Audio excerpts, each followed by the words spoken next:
Hi guys, hope all of us are doing fine. My name is Ernest and this is Ernest Sciences and Mathematics TV channel. I'd like to welcome all our members to our discussion for today. We're going to look at a concept under mechanics which basically is going to be motion in two dimensions. Now in our previous videos we have looked at the concept of describing an object that has either been thrown upwards or is trying to move within a specific axis. And of course we are going to look at this specific motion in two dimensions as an object which can be described in terms of a plane. So in this case, we are going to look at simple examples, but we are going also to rely on some of the concepts which we have learned, especially in vectors, which are going to assist us in trying to describe this specific object, particularly in a two-dimension coordinate system. Now, I mentioned that this aspect of vectors basically is a quantity which is going to be characterized by both magnitude and direction. And of course, these are going to play a vital role in us trying to illustrate this specific aspect of motion in two dimensions. So we are going to have this one given as a quantity which are characterized by magnitude and direction. So we're going to be considering also the concept of a scaling of these vectors.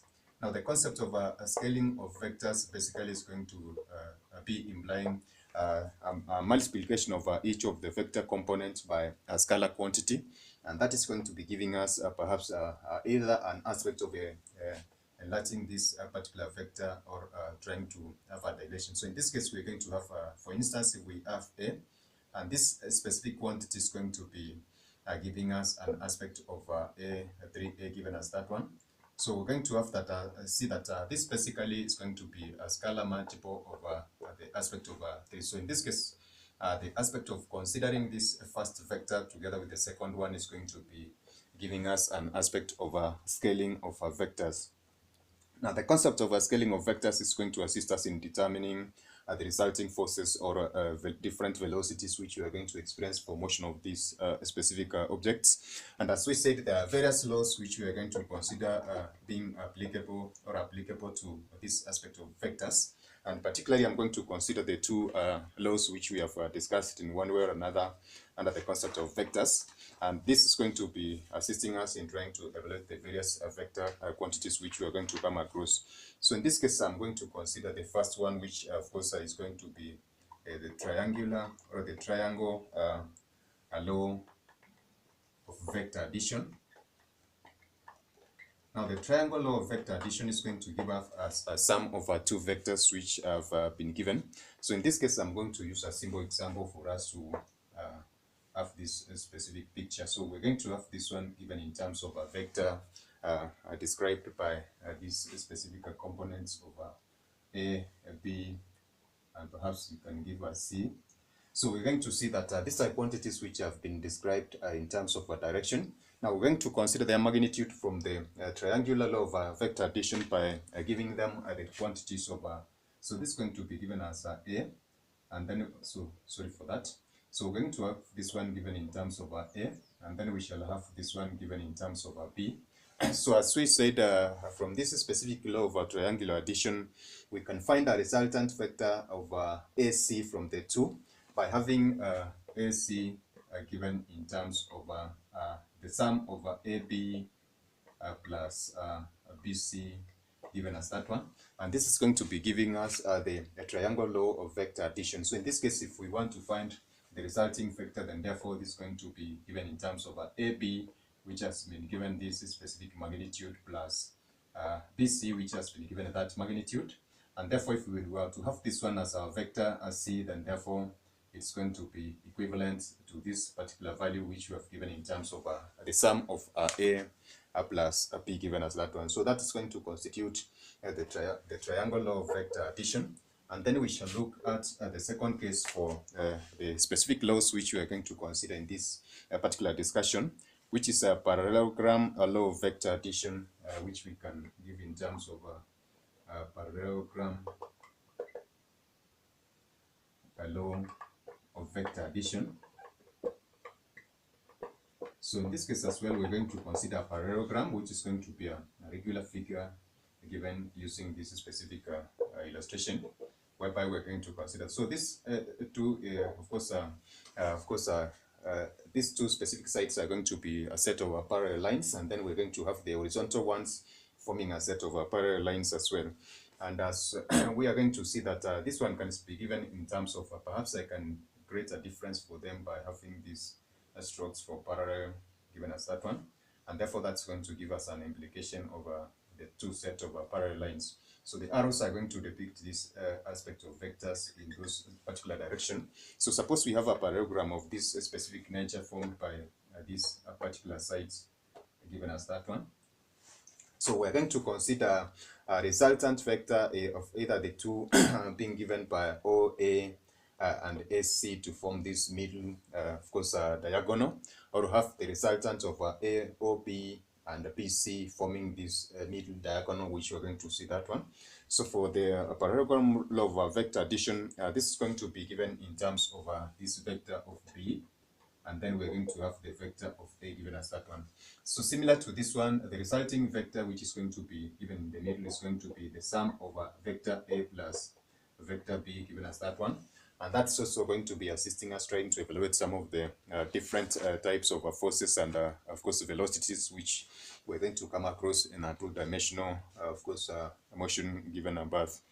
So in this case, vectors are going to be also be shown using perhaps the right triangle, or the two vectors which are going to be making angles with each other can as well be added using the Pythagoras theorem. And in this case, these are going to be vectors of a nature which have, of course, interacted at a right angle. So in this case, as we can see, I've just depicted these vectors just meeting at a particular angle. But in case we have a vector which is going to be meeting at a right angle, then we can use the concept of a Pythagoras theorem in trying to evaluate that is resulting a force or perhaps a velocity component from those respective vectors. Now we're going to see that there's a specific concept which we had learned in trying to, of course, represent vectors either as a dot product or perhaps a cross product. And we had looked at three Cartesian coordinate system for these specific elements of x, y, and z. And we said that we can represent these unit vectors in terms of I for the x direction. So for the x, this is going to be I, and then we're going to have, so this is going to be an I with a heart at this specific point. And then for this one, we're going to have a j. So for the y component, we're going to have a j given as that one. And for the z component, we are going to have a k given as that one. So in case we represent these various vectors for these specific components, then it's going to be elaborate for us.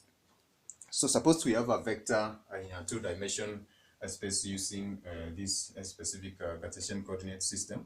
We can represent this specific vector in terms of, so if it's coming from the origin to a particular point given as A, so we can represent this specific vector over A using this two Cartesian coordinate system as x and y by considering its component, which I've said from the two laws using this specific representation.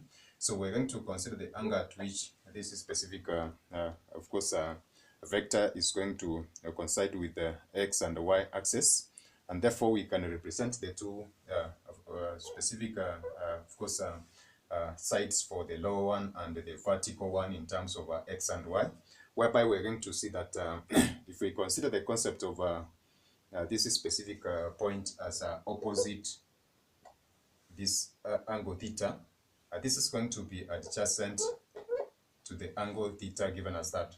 So from a trigonometric ratio, we are going to have this specific relationship for the three basic trigonometric functions which are going to assist us evaluate these specific two sides. And therefore, we are going to have at the lower side, which is going to be adjacent given by the function of cosine, whereby we're going to have the cosine. So we're going to have our adjacent given by the cosine, whereby the cosine of this specific angle is given as adjacent over the hypotenuse. But in this case, we are going to see that our hypotenuse is going to be formed by this specific vector of which we can give in terms of A. And therefore, we can just do an evaluation for hypotenuse and substitute it for I. So therefore, implying that the cosine of theta is equivalent to our adjacent, which is going to be given as adjacent over A. So further implying that our adjacent can be given in terms of A, the cosine of theta, given as that one. So we are going to substitute this one with A, the cosine of theta. So and then for the opposite, we're going to consider the cosine function. And with this specific approach, then therefore we're going to have this one given as A, which is our vector, times the sine function of theta, given as that one. So these two specific sites are going to be assisting us in trying to represent the resulting vector. In this case, we're going to have an application of the previous two laws which I've mentioned for vector addition, whereby we're going to have vector A given in terms of the component of x plus the component of y, given as that one. So in this case, we have analyzed the two components of x and y, and therefore these are going to be giving us a substitution for the cosine of so ax is equivalent to this particular vector over a the cosine of theta plus, so we're going to have a the sine of theta given as that one. So this is going to be giving us a representation for that specific vector. But from this particular unity components which are given, we can give, we can give a representation for those cosine functions and the sine functions along the x and y axis by giving them as a x I, and this I is going to represent the displacement in that x direction. So therefore this one is going to stand for this particular representation or notation for the vector, and therefore that's going to be j, of course, which is going to depict a motion along the y direction. So this basically is going to be a representation for this specific motion in 2 dimensions.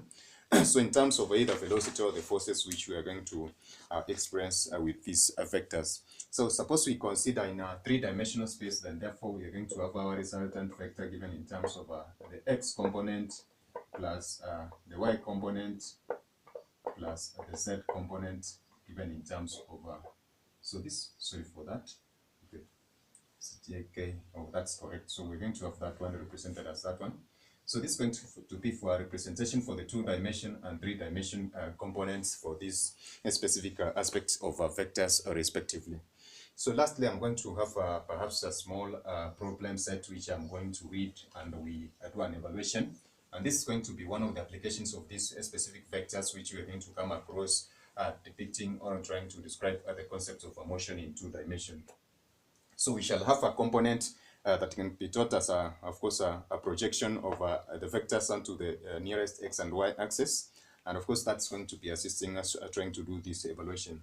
So given the vectors, of course, A given in terms of 2i plus j, and B given in terms of this vector of 4i plus 7j, we can have this specific component of a vector C, which is going to represent a sum of the two.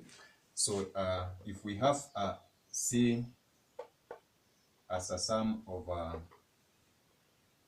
A plus B, and therefore we are going to represent the vector C in terms of this specific representation, whereby we're going to find the sum of the two. So the component of C can be described from the 2 laws which we have described, and therefore this is going to be forming, of course, a resulting vector over 6i plus, of course, the other one is going to be forming 8j. By adding the respective vector components for I, j, and the k respectively in that specific case.